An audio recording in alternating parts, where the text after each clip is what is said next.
The Lightning took 1-2 from their two-game set at home this past weekend.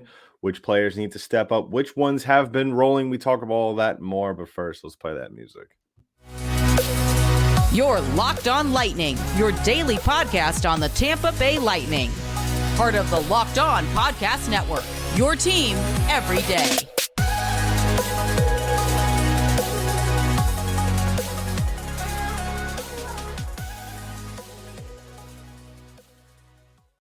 Welcome to another episode of Locked On Lightning, part of the Locked On Podcast Network. I'm your host, Adam Tanker. I want to thank you all for making us your first listen of the day.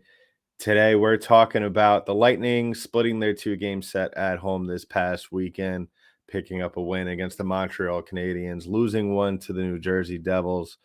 Which players on this team are really rolling as of late, and which ones do we need to step up? And really, let's start from this past weekend. Now, the Lightning were playing very well as of late. Now we've spoken about it really relatively, I think, to a point of where we're almost exhausted from it at this point about their struggles that they have had over the last let's say month, because I think that's probably the best, not really doing well to start off the month of March. Just picking up 2 wins in their first 2 weeks, and that's out of 6 games, so nothing really there for the Lightning to really hang their hat on coming into last week. And then they win 2 straight against the New Jersey Devils on the road, doing a phenomenal job of really kind of really reassuring themselves, as well as I think us, the fans, that they are a team that is very talented, and when they do all the right things, they could be one of the better teams in the league, going up against one of the better teams in the league in New Jersey. And you kind of figured that the Lightning were going to build upon that coming into their 2-game set at home before shipping right back out up to Canada for a 2-game set, and then against the Boston Bruins. And they win the first at home, which is phenomenal. 5-3 win at home against the Montreal Canadiens on Saturday night. And this was a game where at one point the Lightning were down by 2 goals. And it was just one of those things where I feel like they weren't exactly dialed in for 100% of this game. And we see that quite often with the Lightning, and really what it came down to, and you could see it in that second period, was poor puck management. And we often talk about this with the Lightning. It's almost an ongoing topic we have with this team, and that is their inability to consistently control the puck, manage it efficiently to where they don't put themselves into precarious situations. And we kind of saw that in this game, where even though when they were down by 2 goals, I wasn't exactly worried at one point. And what I mean, excuse me, I'm not saying that they were down by 2 goals. I'm just saying that, let's just say that they might as well have been, I feel like, in this way. In that second period, just going back and forth with the Montreal Canadiens. And quite frankly, if you look in that second period, they really should have been up going into the third period. But a great performance from Brandon Hagel, picking up the hat trick, which, I mean, what do we say about Brandon Hagel at this point? He has played phenomenally this season. I mean, let alone this month. He has, through 11 games, has put up 5 goals and 10 points, plus minus of 11. He's really done it all. 2 of those goals that he has had this month have been game winners.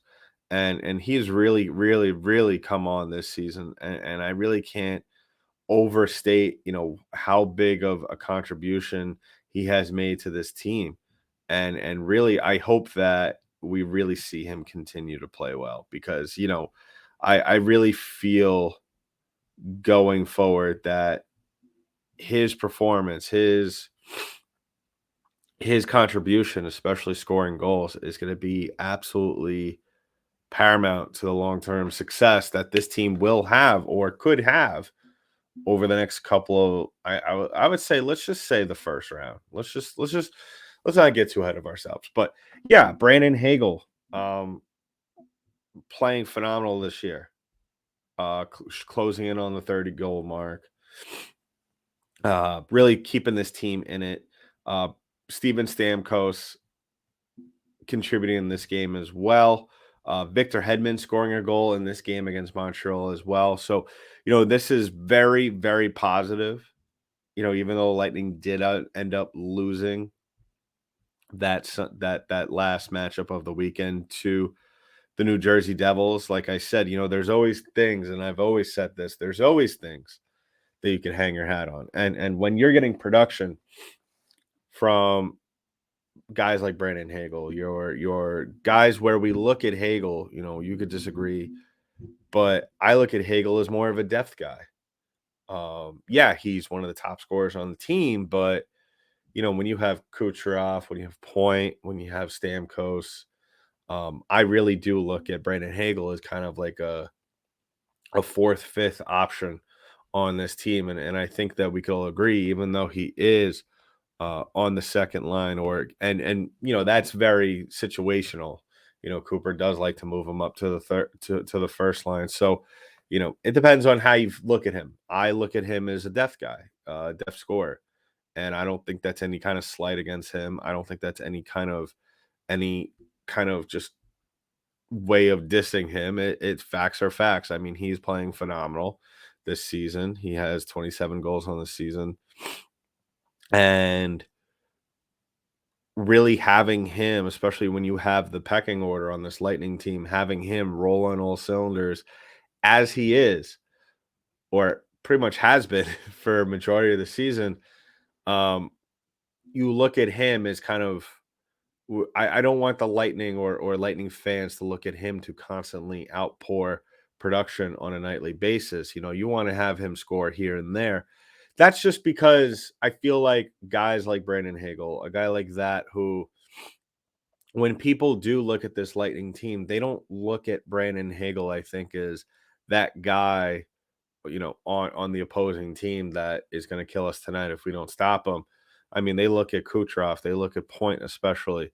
I'm sure there's some teams out there that even look at Alex Killorn, the way he's played this year, had a little bit of a resurgence after that just abysmal playoff performance last year. Brandon Hagel, that plays in his favor, being able to go out there and not be as going out there and really being unassuming. And, you might say, well, how can you be unassuming with 27 goals and 32 assists? But really, he can be. I mean, when you have so many weapons as the Lightning do have, and they're able to go out there and put on performances where you could get goals and points from your defensemen, your Sergachevs, your Hedmans, and then on the other side of that, points from your Braden Point, goals from your Nick Paul, production from your Tanner Jeannot, Steven Stamkos, Ross Colton, who I feel like could go off at any point. He's starting to come on as of late. At one point, we thought, we never thought he would score again, but he's starting to score here and there. 16 goals now on the season, so he's starting to pick it up. But really, Brandon Hagel, I really firmly believe, especially for the first round against Toronto, I really firmly believe that he is the kind of player that when guys like Stamkos, who has struggled somewhat at times this year, Nikita Kucherov, who could very well, even though as phenomenal as he's been, could very well just fall into that well of obscurity that we've seen him do here and there. And Braden Point, who most likely will be the point of emphasis and focus for the opposing teams to bottle up. Brandon Hagel, it's going to be a very good situation for him to come in to these playoff games. And with now that experience of playing with us last year, to be able to go in and play and almost to a certain degree do what we've seen Braden Point do over the last couple of seasons. And I firmly believe that Brandon Hagel could do that.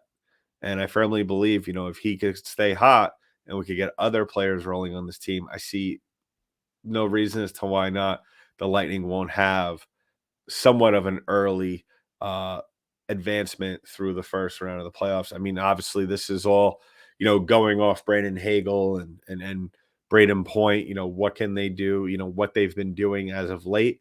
Now, it's all about continuing that production and going on and really doing a better job of doing it consistently. Because, like I said, I've said it before on this show.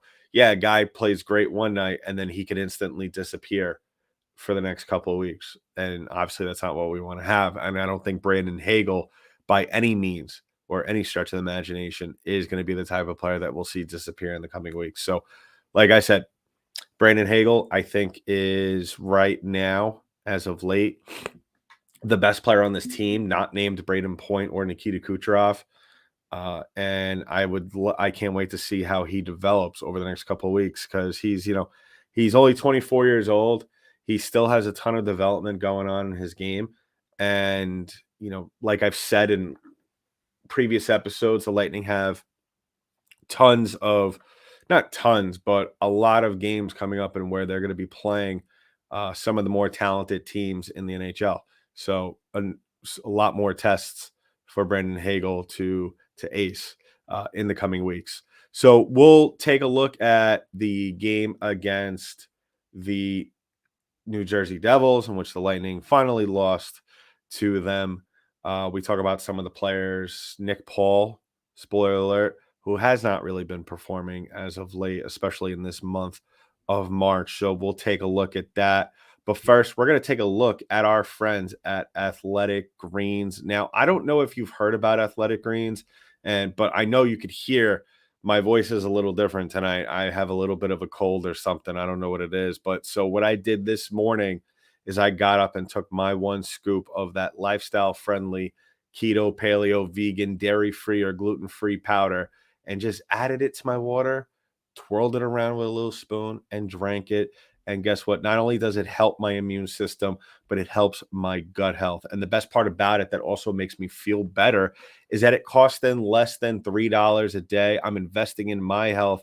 It's cheaper than my cold brew habit. So right now it's time to reclaim your health and arm your immune system with convenient daily nutrition. It's just one scoop in a cup of water every day. That's it. No need for a million different pills and supplements to look out for your health.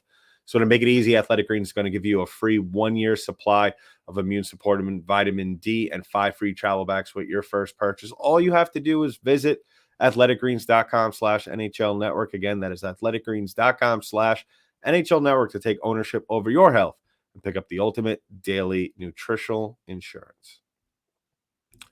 So once again, if you haven't already, please go ahead and like and subscribe to the podcast. Follow wherever podcasts are distributed in audio form. We are also available on YouTube, so subscribe to the channel there as well. So moving along, continuing our conversation, the Lightning, after having a couple of just dreadful weeks to start out the month of March and close out the month of February, it kind of looks like they're starting to get it back together now. 3 wins in a row isn't exactly, I wouldn't call that back to normal for me after, losing to the Devils. But I think that this past week is a good sign for this team, especially with the schedule. Like I have spoken about numerous times on this show about how important. Now, I do like this schedule, and I know I've complained it, but I've complained about it in the past. It kind of gets us into the playoff mode, because think about it, playing the Devils 3 times in the span of a week. Now, it wasn't exactly as close or as frequent consistently as you would see maybe in a playoff series. But then again, I think this is a great workout for the Lightning. I think it's a great warm-up. So going into Sunday's matchup against the New Jersey Devils, you would expect the Lightning to continue rolling, especially at home in front of their home fans, somewhat re-energized after everything that has gone on over the last couple of weeks, and their ability in terms of just improving from a game-to-game basis. And we've seen that. But in this game, really just kind of a step back. And I'm not going to fault the Lightning for this one. You're not going to win every single game. That's just the nature of the beast that we're at. And the Devils are a very good hockey team. So, I'm not entirely, especially when we've beaten them twice in the span of a week, I'm not upset about it just because, eventually they were going to get to us. That's just the nature of it. Like I said, um, the only things that I could pick out really in this game that the Lightning didn't do enough of or didn't do a good job of was their face-off ability percentage. 38% in the face-off circle, just not good. Not a good look. Not a good look. I would be fine with a close to 50% in the face-off circle. Maybe even 55. Maybe I'm getting a little bit more selfish, but 50, 55, I think the Lightning win this game. It all goes back to puck management, puck control. And we haven't seen that consistently with the Tampa Bay Lightning really all season long. I mean, we've seen it here and there where they have asserted themselves masterfully throughout the course of the season, but really in this game against the Devils, the Lightning did not do that. Like I said, 38% in the faceoff circle, and then you couple that with 0 for 4 on the power play, and then you add on the fact that they only had 24 shots on goal as opposed to the Devils 39.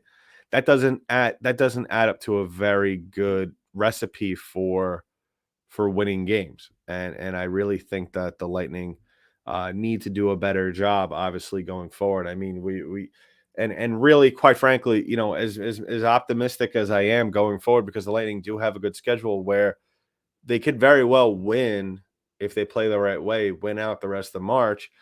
I still think that though, if you look at this, we shouldn't be at this point in the season where we're on the verge of starting the NHL playoffs and we're still talking through 71 games about the Lightning need to do this, the Lightning need to work on this, because it's the same thing that has been happening all season long. And, some people might say, well, this team doesn't have very much tread left on the tires.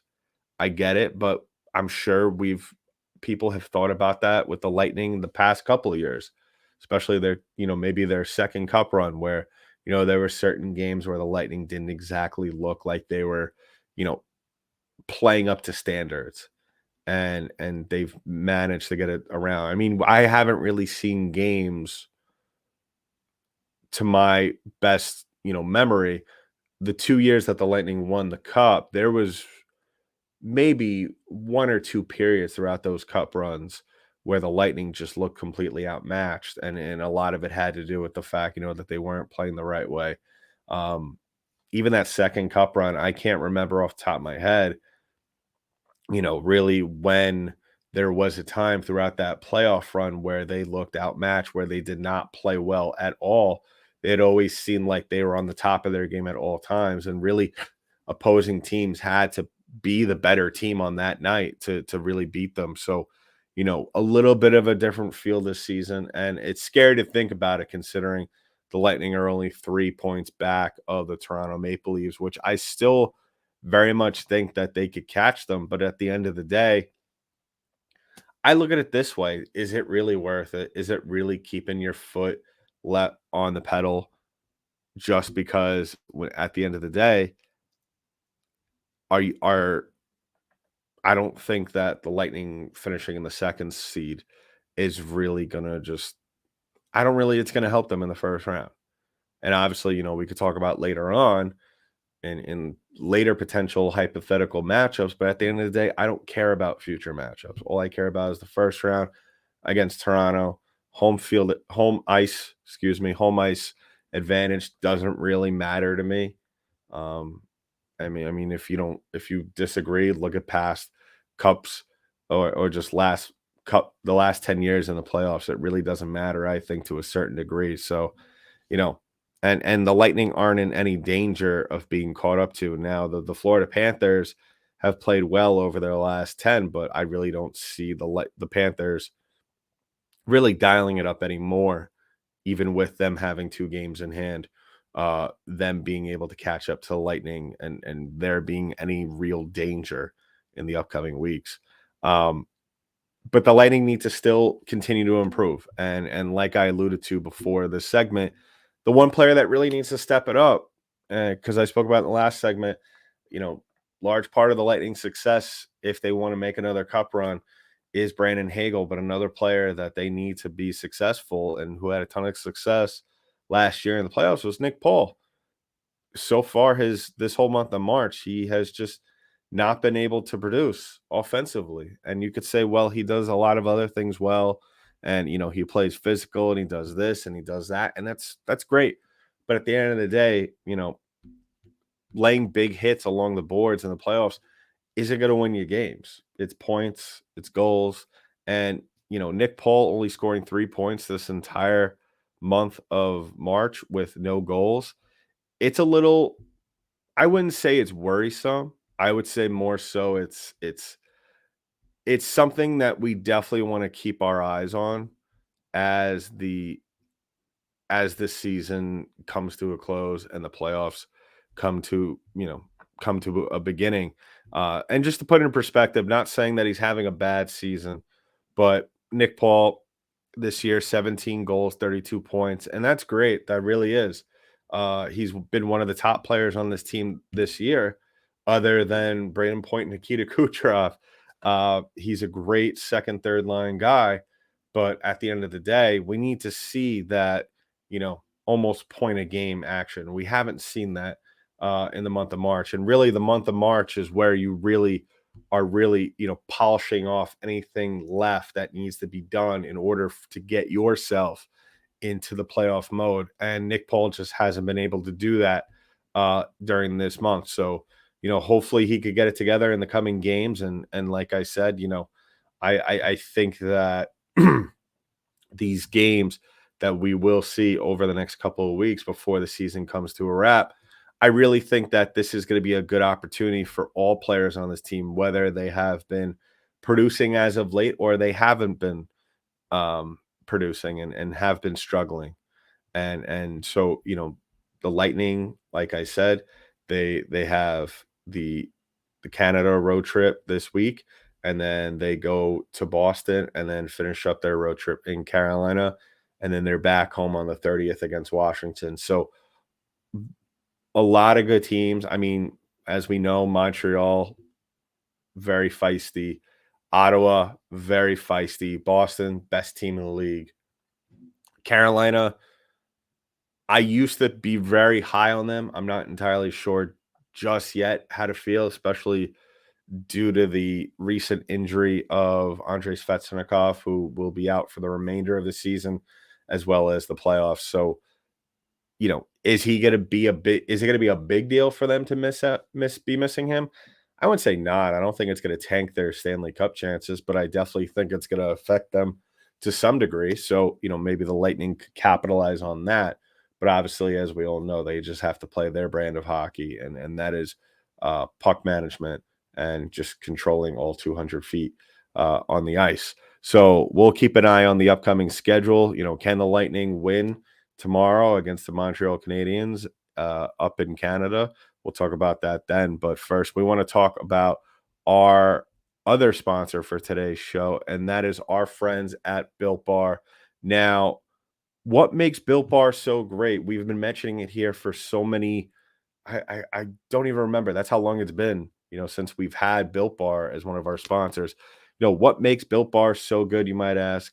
Well, for starters, they're all covered in 100% real chocolate, and they come in unbelievably good flavors like churro, peanut butter, brownie, and cookie almond. Now, I'm not sure how Built does it, but these bars taste like a candy bar while maintaining amazing macros, and that what's even better is that they are healthy, only 130 calories and 4 grams of sugar, what with a whopping 17 grams of protein. Now, you don't need to wait around to get a box for years. We've been talking about ordering your Built Bars at Built.com. Now you can get them at your local Walmart or Sam's Club. That's right. Head to your nearest Walmart today, walk to the pharmacy section and grab yourself a box of Built Bars. You can pick up a 4-box of cookies and cream, double chocolate, and coconut puffs. If you're close to Sam Club, run in and grab a 13-box with our 13 hit flavors or brownie batter and churro. You could thank me later. So wrapping things up on the show, the Lightning got the Montreal Canadiens tomorrow night. I think that they'll bounce back. I'm not worried about that whatsoever. And I think that, the Canadians don't exactly want to hurt their draft chances. Now they're thinking about possibly, the end of the season. Let's play well, but let's not play too well. You know what I mean? Like because they have the draft coming up, the lottery draft now. I don't think that they have any chance to sneak in for the first overall pick, but who knows? Maybe Anaheim, Chicago, San Jose, I don't think Columbus, but Anaheim, Chicago, and San Jose could very well go on little winning streaks to end the season. Who knows? We'll have to see. But I think the Montreal Canadiens right now, they're not in tank mode, but I think they're definitely just playing. Um, they're just playing for pride, and so they're going to come out swinging against Tampa Bay Lightning, and that's why the Lightning have come out and have really done a good job playing better in the opening stages of their most recent games. But we need to continue to see that as the season winds down, and definitely do it in a hostile environment in Montreal. So I think if I had to guess, I think that the Lightning pull off this game 5-2. I think that we see more production from Brandon Hagel. Think we'll get a goal from Sergachev and probably a point or two from Kucherov. As we all know, he reached the 100 mark the other night.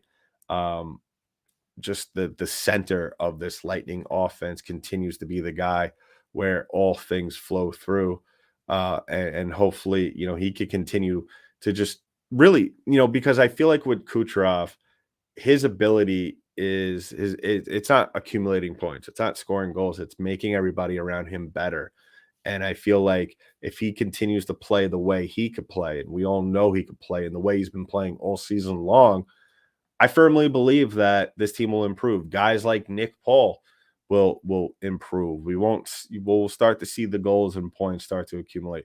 We'll start to see Brandon Hagel continue to on this fantastic pace that he's been through the month of March, and maybe hit that 7-8 goal mark before the month ends. So anything's possible when you have number 86 on your team. So I would expect a win from the Montreal game tomorrow night, as well as maybe a close-knit game out of Ottawa on the game after. So make sure, if you haven't already, please go ahead and like and subscribe to the podcast. Give us a follow wherever podcasts are distributed. We are available wherever podcasts are distributed in audio form. We're also available on YouTube. Follow us on our channel there. Hit that notification button. Hit that notification bell. As soon as the newest episode drops, you'll be notified. So that's been it for this episode of Locked On Lightning, part of the Locked On Podcast Network. I'm your host, Adam Danker. I'll talk to you